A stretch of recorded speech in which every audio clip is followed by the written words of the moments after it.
Assalamualaikum warahmatullahi wabarakatuh. Selamat pagi anak-anak. Apa kabar kalian hari ini? Alhamdulillah. Tentunya baik dan kalian tetap semangat mengikuti kegiatan pembelajaran.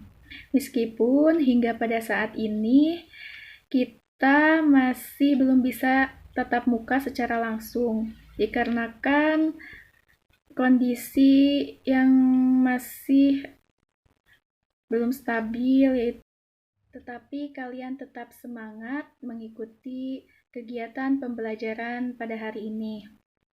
Nah, sebelum kita melakukan pembelajaran, kita berdoa terlebih dahulu, dan berdoa akan dipimpin oleh KM kelas. Kepada KM kelas, dipersilahkan untuk memimpin doa. Ya, baik, silahkan untuk memimpin doanya. Nah, baik anak-anak, Ibu akan membagikan link untuk presensi kehadiran kalian di Google Classroom. Dan kalian juga jangan lupa untuk mengisinya di Google Form sebagai tanda bukti kehadiran kalian. Kemudian Ibu akan mencocokkan kehadiran kalian dengan yang ada di Zoom sekarang ini. Paham? Baik, terima kasih kalau kalian sudah paham. Sebelum memulai pembelajaran, Ibu akan mengulas kembali pertemuan sebelumnya, yaitu kita membahas pengertian teks prosedur. Apakah kalian masih ingat apa pengertian teks prosedur?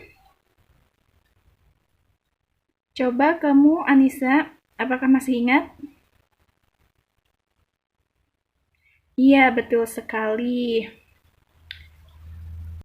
Jadi yang dimaksud dengan teks prosedur adalah sebuah teks yang berisi langkah atau tahapan untuk melakukan atau membuat sesuatu hal.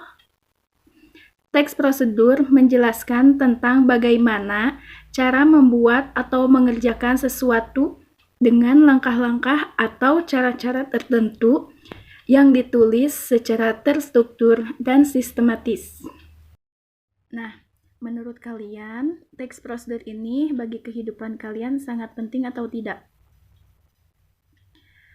Penting untuk kita pelajari? Alasannya apa?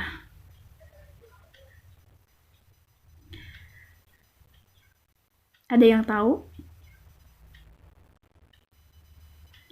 Iya, bagus sekali Anissa jawabannya. Benar yang dikatakan Anissa, bahwa pentingnya kita mempelajari teks prosedur agar kita melakukan sesuatu itu secara runtut, secara teratur, tidak sembarangan. Seperti itu ya anak-anak. Selanjutnya Ibu akan memasuki ke dalam materi. Nah, sebelumnya perlu kalian ketahui, kira-kira ada yang tahu gak kita akan membahas tentang apa? Di pertemuan sebelumnya, kita telah membahas pengertian teks prosedur dan macam-macam teks prosedur. Nah, sekarang kita akan membahas tentang struktur dan ciri kebahasaan teks prosedur, di mana tujuan pembelajaran tersebut anak-anak dapat menelaah dan mengidentifikasi sebuah struktur teks prosedur. Pahami anak-anak? Sekarang Ibu akan memasuki ke dalam materi selanjutnya. Ibu akan share screen terlebih dahulu. Nah, di sini Ibu akan menjelaskan struktur prosedur. Nah, sebelumnya ada yang tahu tidak apa saja struktur teks prosedur itu? Struktur teks prosedur dibagi menjadi dua. Yang pertama, struktur teks prosedur cara membuat, Yang kedua, struktur teks prosedur cara melakukan atau cara melakukan pekerjaan. Struktur teks prosedur cara membuat digunakan untuk menunjukkan cara membuat sesuatu, baik makanan ataupun barang. Tujuannya berisi narasi tentang manfaat atau hal yang berisi dipetik dari pembuatan tersebut.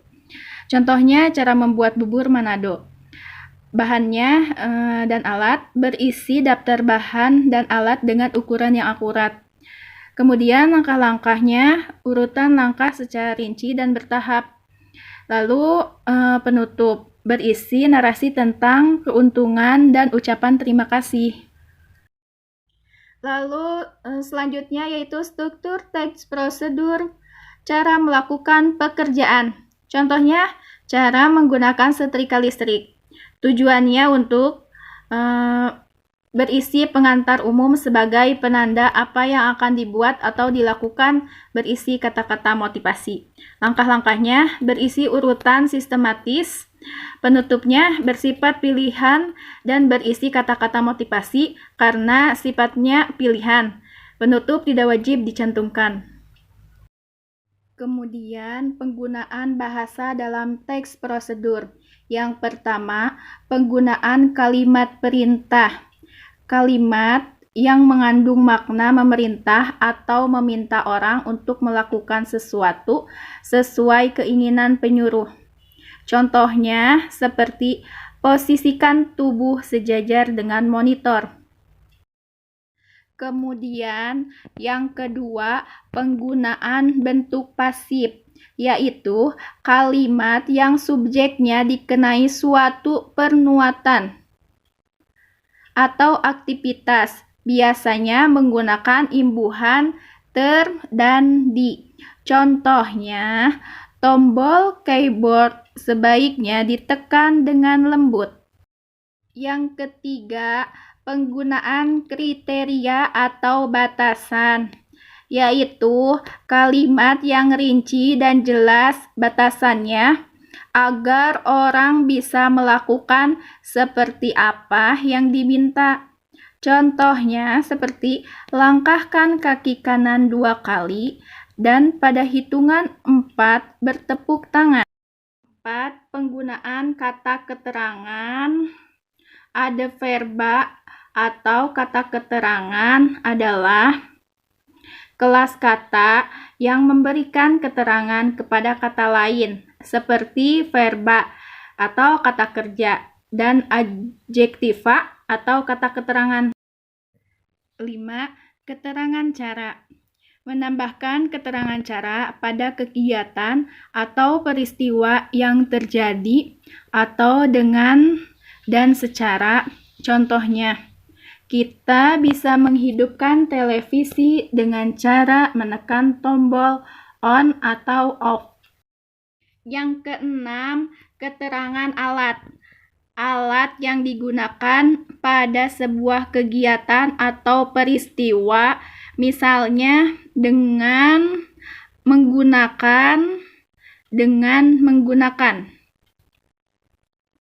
Contoh kalimatnya, para penebang kayu itu menebang pohon dengan gergaji mesin. Yang ketujuh, keterangan tujuan. Menambahkan informasi tujuan pada kalimat, misalnya untuk, supaya, atau agar. Contoh kalimatnya, malam jangan terlalu panas agar tidak merusak kain. Selanjutnya, keterangan derajat atau kuantitas. Menambahkan keterangan kuantitas pada sebuah kalimat yang disertainya. Contohnya, setelah dicelup, angkat kain secepatnya. Kemudian, keterangan syarat. Menambahkan keterangan syarat terjadinya sesuatu peristiwa atau jika. Contohnya, jika gula terlalu banyak akan cepat gosong. Selanjutnya, keterangan akibat. menambah keterangan akibat yang ditimbulkan dari sebuah peristiwa atau kegiatan sehingga sampai menjadi. Contoh kalimatnya, goreng adonan hingga kecoklatan. Selanjutnya, penggunaan bahasa dalam teks prosedur, yaitu menggunakan kalimat saran atau larangan. Contoh kalimatnya, keju sebaiknya dimasukkan sebelum kue menjadi dingin. Selanjutnya, penggunaan kata penghubung atau konjungsi. Contoh kalimatnya, masukkan santan setelah daging empuk. Pelesapan, penghilangan unsur SPOK pada suatu kalimat secara sengaja agar kalimat lebih efektif. Contoh, masak tepung ketan dan cairkan santan selama 30 menit. Aduk terus.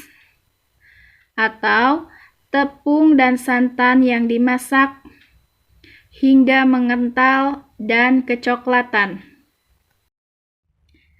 Penggunaan kata acuan. Contoh, tutup adonan donat. Adonan itu dibiarkan 30 menit. Kemudian yang terakhir, penggunaan akhiran i dan akhiran kan. Contohnya, lumurkan mentega pada loyang. Di sini ada yang ingin ditanyakan atau sudah paham? Kalau sudah jelas, berarti nanti kalian kalau diberikan tugas dari ibu harus betul semua ya. Nah, di sini anak-anak, ibu memberikan contoh struktur prosedur itu sendiri. Yang pertama, ada cara membuat bubur Manado. Nah, ini berarti termasuk ke dalam teks cara membuat sesuatu. Baik, anak-anak. Sebelum ibu memberikan tugas kepada kalian, sebelumnya ada video yang perlu kalian lihat terlebih dahulu. Goreng. Yang pertama, masukkan air ke dalam panci atau wajan. Yang kedua, nyalakan api. Letakkan panci tadi ke atas kompor. Yang ketiga, tunggu air hingga mendidih.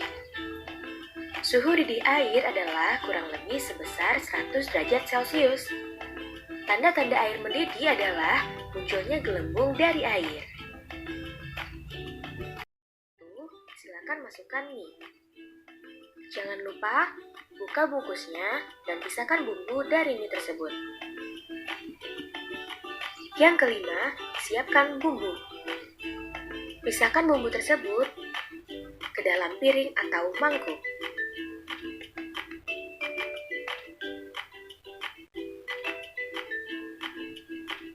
Yang keenam, aduk mie hingga matang. Aduk mie secara pelan-pelan dan sesekali saja.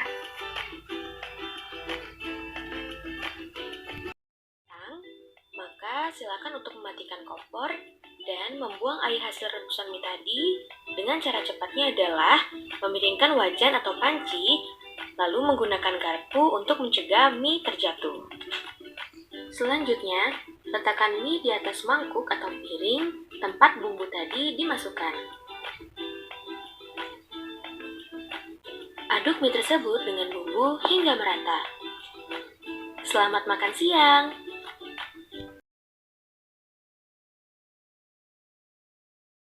Trik adalah alat yang biasa digunakan untuk merapikan pakaian.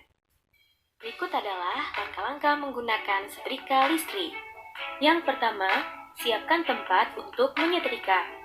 Yang kedua, periksa setrika apakah dalam kondisi baik atau tidak. Masukkan kabel setrika ke stop kontak. Bila lampu indikator menyala, berarti setrika sudah menyala atau panas. Siapkan pakaian yang akan disetrika. Aturlah suhu setrika sesuai dengan jenis pakaian yang akan disetrika. Diamkan beberapa saat hingga setrika panas dan siap untuk digunakan. Setelah setrika panas, mulailah menyetrika pakaian bagian depan. Jangan lupa semprotkan pewanginya juga ya. Selanjutnya, setrika pakaian bagian belakang.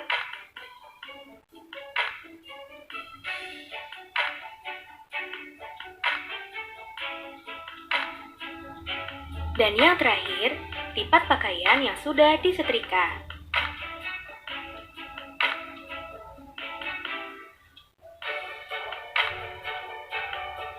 Selain membuat baju terlihat rapi, Anak-anak, melihat video tadi, Ibu ingin memberikan tugas kepada kalian.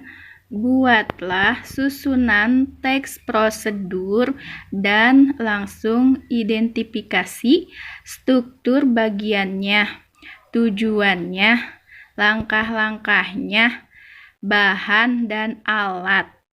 Jadi, kalian membuat teks prosedur berdasarkan video yang tadi ya, dan langsung mengidentifikasi strukturnya.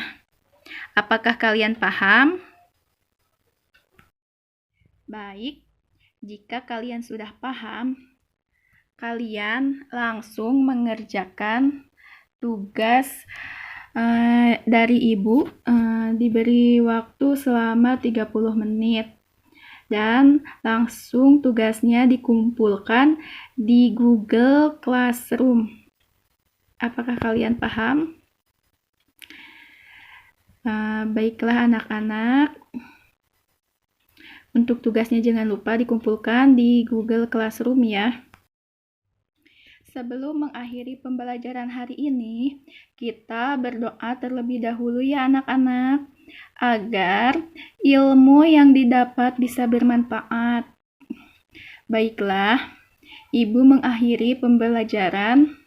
Mohon maaf sebesar-besarnya apabila dalam kegiatan pembelajaran tadi, dalam menjelaskan, Ibu kurang jelas dalam menyampaikannya. Terima kasih anak-anak. Ibu akhiri. Wassalamualaikum warahmatullahi wabarakatuh.